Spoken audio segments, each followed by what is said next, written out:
علی کا چاہنے والا مشکلات پہ گھبراتا نہیں ہے، مشکلات کا سامنا کرتا ہے۔ معاملات کو حل کرنا سیکھو، سمجھانا سیکھو، اسے تعلیمات اہل بیت بتاؤ۔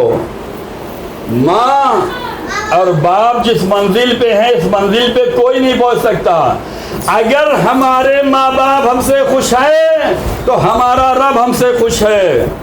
ماں باپ اگر خوش ہے تو اہل بیت ہم سے خوش ہیں۔ ماں باپ اگر ناراض ہیں تو ہمارا رب ہم سے ناراض ہے۔ ماں باپ اگر ہم سے ناراض ہیں تو اہل بیت ہم سے ناراض ہے۔ اب نوجوانوں کو سوچنا یہ ہے کہ اللہ اور رسول اور اہل بیت کو خوش کرنا چاہتے ہو، یہ تمہارے اختیار میں ہے۔ بس عزیزان گرامی، والدین کو خوش رکھنا، والدین کا خیال رکھنا، والدین کا احترام، والدین کی خدمت، یہ وہ عمل ہے جو اہل بیت کی نگاہ میں بڑا محترم بنا دیتی ہے۔ یہ کام اگر کرو گے تو اگرچہ ہماری ان ظاہری نظروں سے یہ واقعات نظر نہ آئیں، لیکن حقیقی طور پر وہ بندہ امام کی نگاہ میں بڑا محترم ہوتا ہے، اور اہل بیت کا چاہنے والا اہل بیت کی ہی تعلیمات پہ عمل کرے گا۔ عزادار اہل بیت کی تعلیمات پر عمل کرنے والوں کو کہتے ہیں، عزادار تعلیمات اہل بیت کو نشر کرنے والوں کو کہتے ہیں، عزادار امام کے لیے راہ ہموار کرتا ہے، عزادار قوم میں اصلاح چاہتا ہے، عزادار قوم کو بیدار کرنا چاہتا ہے، عزادار امام کو ہمیشہ یاد رکھتا ہے۔ عزاداری یعنی کہ حسین کا غم بھی یاد رہے، حسین کا مقصد بھی یاد رہے۔ عزاداری کا مطلب ہی یہ ہے کہ ہمیں حسین بھی پیارے ہیں، حسین کے مقاصد بھی پیارے ہیں۔ ایسا نہ ہو کہ ہمیں حسین پیارے ہوں اور حسین کے مقصد ہم پامال کرتے رہیں۔ ایسا نہ ہو کہ ہم حسین پہ آنسو تو بہا لیں لیکن مقصد حسین کو چھوڑ بیٹھے ہیں۔ مقصد حسین پر چلنے والوں کو عزادار کہتے ہیں۔ رونے والے تو بہت ملے، شجر روئے، حجر روئے، زمین روئی، آسمان روئے،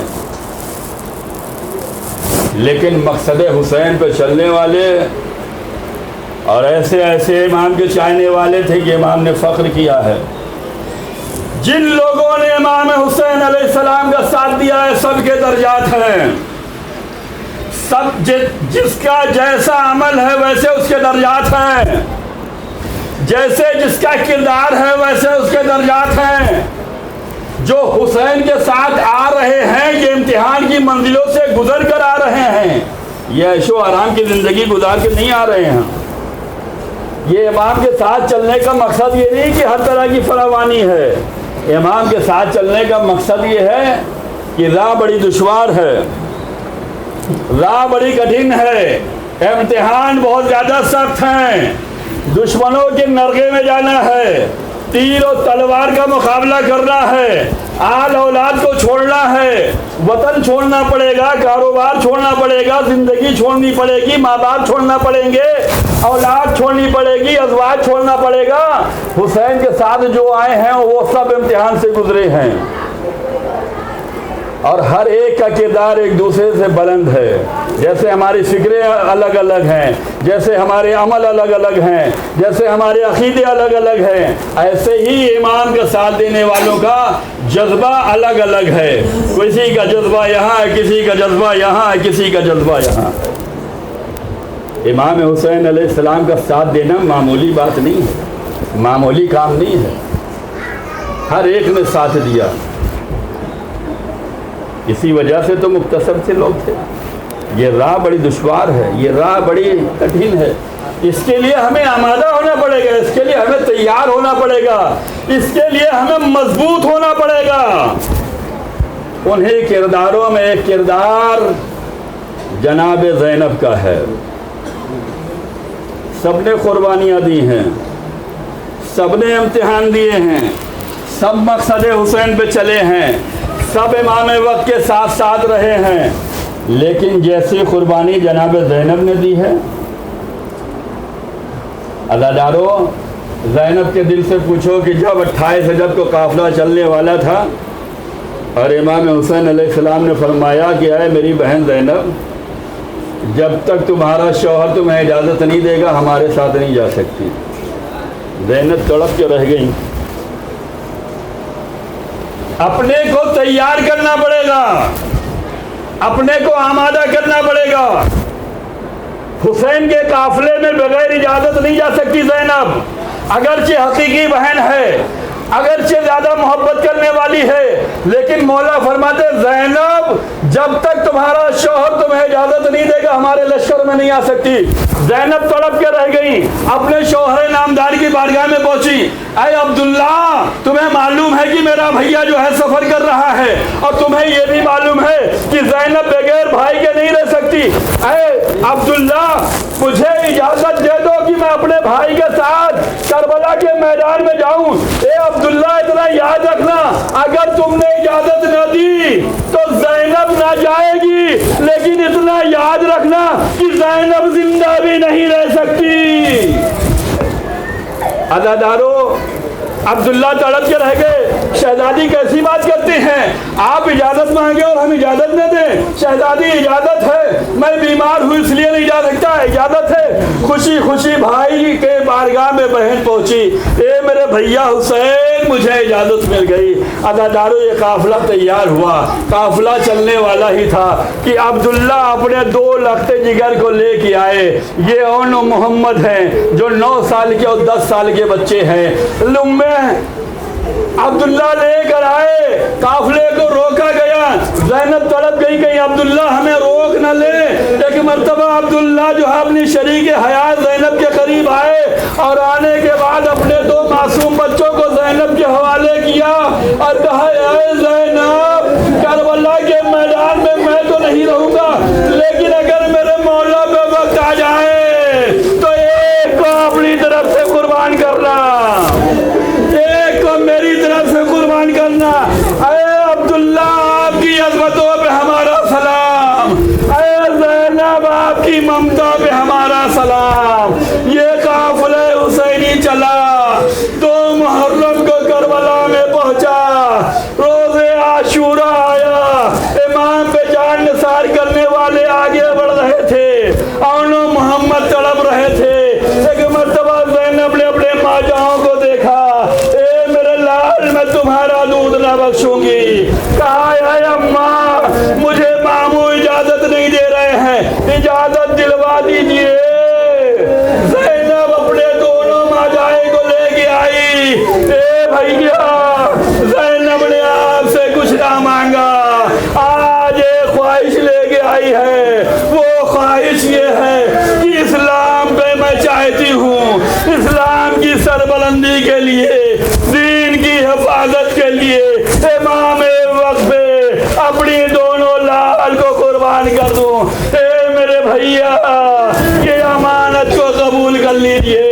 عزادارو، بھائی نے بھائی کی فرمائش کو قبول کیا، دونوں بچوں کو سوارا گیا، گھوڑے پہ بٹھایا گیا، میدان کربلا میں آئے، دونوں ساتھ ساتھ آئے، یہ 2 بچے ساتھ ساتھ آئے، ایک کا نام اون ہے، ایک کا نام محمد ہے۔